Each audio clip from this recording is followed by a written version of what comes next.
السلام علیکم ورحمۃ اللہ وبرکاتہ نحمدہ ونصلی علی رسولہ الکریم بسم اللہ الرحمن الرحیم۔ یہ واقعہ بہت ہی نصیحت آمیز ہے۔ حضرت شیخ شبلی رضی اللہ تعالیٰ عنہ اس کے راوی ہیں۔ آپ حضرات اس واقعہ کو غور سے سنیں اور پورا سنیں۔ اگر آپ نے ہمارے چینل کو سبسکرائب نہیں کیا ہے تو چینل کو سبسکرائب کر دیں، ویڈیو کو لائک کریں۔ حضرت شیخ شبلی رضی اللہ تعالیٰ عنہ نے فرمایا کہ میں ایک روز دیہات کی جانب جا رہا تھا کہ راستے میں ایک طرف ایک نوجوان پر نظر پڑی جو بہت کمزور اور دبلا پتلا تھا، اور اس کا جسم گرد میں اٹا ہوا، بال الجھے ہوئے، لباس بہت ہی شکستہ تھے۔ دو قبروں کے درمیان بیٹھا مٹھی میں اپنے مٹی اٹھا اٹھا کر اپنے چہرے پر مل رہا تھا اور بار بار آسمان کی طرف سر اٹھا کر دیکھتا تھا۔ اس کے لب ہل رہے تھے، آنسو چہرے پر بہ رہے تھے، اور برابر ذکر و استغفار اور دعا کیے جا رہا تھا۔ حضرت شیخ شبلی فرماتے ہیں کہ میں نے دیکھا تو میرا دل اس کی طرف راغب ہوا اور مجھے ملاقات کرنے کی خواہش ہوئی۔ فرماتے ہیں کہ میں گزرگاہ چھوڑ کر یعنی راستہ چھوڑ کر میں اس کی طرف چلا، مگر اس نے مجھے آتے دیکھا تو اٹھ کر بھاگ کھڑا ہوا۔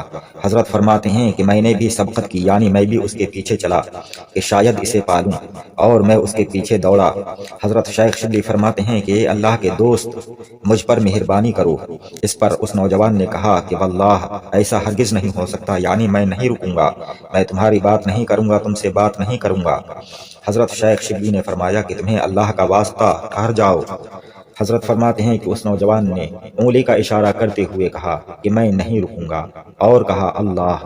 حضرت شیخ شبلی فرماتے ہیں کہ میں نے کہا کہ اگر تم اس کے بارے میں سچے ہو تو اپنی صداقت ظاہر کرو۔ اللہ اکبر۔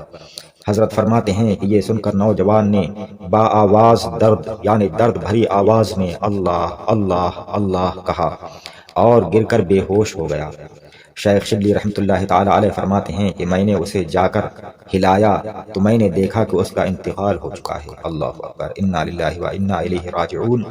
حضرت شیخ شبلی رحمۃ اللہ تعالی علیہ فرماتے ہیں کہ میں یہ دیکھ کر بہت فکر مند بھی ہوا اور اس کے حال اور صداقت پر حیرت زدہ بھی ہوا، اور دل میں کہا یختص برحمتہ من یشاء، یعنی اللہ تعالی جسے چاہے اپنی رحمت سے خاص کرے۔ حضرت شیخ شبلی فرماتے ہیں کہ اس کے بعد میں اس کی تجہیز و تکفین کے خیال سے ایک قریبی قبیلہ میں گیا۔ قریب ہی ایک قبیلہ تھا، قبیلے کے لوگ رہتے تھے۔ فرماتے ہیں کہ میں اس قبیلے میں گیا اور وہاں سے پھر واپس آیا تو نوجوان کی لاش وہاں نہیں ملی۔ فرماتے ہیں کہ اور میں نے لوگوں سے معلوم کیا، ادھر ادھر ڈھونڈا، تلاش کیا، لیکن اس کی لاش کا کہیں سراغ ہاتھ نہیں آیا۔ فرماتے ہیں کہ میں تلاش کر رہا تھا کہ اتنے میں ایک آواز آئی، غیبی آواز۔ اس غیبی آواز میں کہا گیا کہ اے شبلی، تو اس نوجوان کی فکر نہ کر، ملائکہ نے اس کا تمام پورا کر دیا ہے، یعنی فرشتوں نے اس کے غسل کفن دفن کا انتظام کر دیا ہے۔ تم اپنے پروردگار کی عبادت پر توجہ دو اور زیادہ سے زیادہ صدقہ کرو۔ یہ نوجوان ایک صدقہ کے ذریعہ ہی اس مقام پر پہنچا ہے جو صدقہ اس نے تمام زندگی میں صرف ایک ہی مرتبہ کیا تھا۔ حضرت شیخ شبلی رضی اللہ تعالی عنہ نے یہ آواز سن کر کہا کہ باخدا بتاؤ کہ اس نے کیا صدقہ کیا تھا۔ غیبی آواز میں بتایا گیا کہ یہ شخص ابتدائی عمر میں یعنی پہلے تو یہ نوجوان ایک نافرمان تھا، فاسق اور زانی تھا۔ اللہ تعالیٰ کی طرف سے اسے ایک خواب دکھایا گیا جسے دیکھ کر وہ گھبرا گیا اور پریشان ہو گیا، اور خواب یہ تھا کہ اس نے دیکھا کہ اس کا عضو تناسل اژدہا بن گیا ہے جو اس کے پورے جسم کو گھیر کر اور منہ کے سامنے منہ کر کے بیٹھ گیا ہے۔ پھر اژدہے کے منہ سے آگ کے شعلے نکل کر نوجوان کے چہرے کو جھلسانے لگے اور وہ اس کا چہرہ جل کر کوئلہ ہو گیا۔ یہ خواب دیکھ کر وہ نوجوان ڈر کر اٹھ گیا اور دنیا سے رشتہ منقطع کر کے یعنی اٹھنے کے بعد پھر اس نے تمام دنیا سے تعلق ختم کر کے اللہ تعالیٰ کی عبادت میں وہ انسان لگ گیا، یہ نوجوان لگ گیا۔ 12 سال تک اسی طرح گریہ و زاری کرتا رہا، یعنی روتا رہا اور اپنے رب کی بارگاہ میں گڑ گڑاتا رہا۔ کل غیبی آواز میں بتایا گیا کہ کل اس سے مانگنے والے نے، ایک سائل نے ایک دن کی غذا مانگی، نوجوان نے اسے اپنے کپڑے اتار کر دے دیے۔ سائل یعنی وہ مانگنے والا اس کے کپڑے پا کر بہت خوش ہوا اور اس نے نوجوان کے حق میں بخشش کی دعا مانگی۔ رب تعالیٰ نے فقیر کی دعا قبول فرمائی، اسی صدقہ کی برکت سے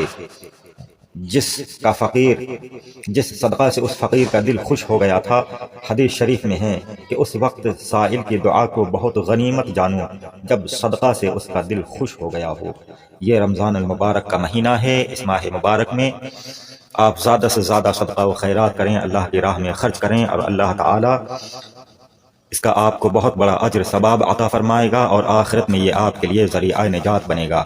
اللہ تعالی ہم سب کو اپنے بندگی میں ثابت قدم رکھے، ایمان پر خاتمہ نصیب فرمائے، اس ماہ مبارک کا زیادہ سے زیادہ احترام کرنے کی توفیق عطا فرمائے، اور اس ماہ مبارک کے صدقے میں تمام اہل سنت و جماعت کے لوگوں کی تمام پریشانیاں دور فرمائے، تمام آرزوئیں پوری فرمائے۔ آپ حضرات نے اگر ہمارے چینل کو سبسکرائب نہیں کیا ہے تو چینل کو سبسکرائب کر دیں۔ السلام علیکم، خدا حافظ۔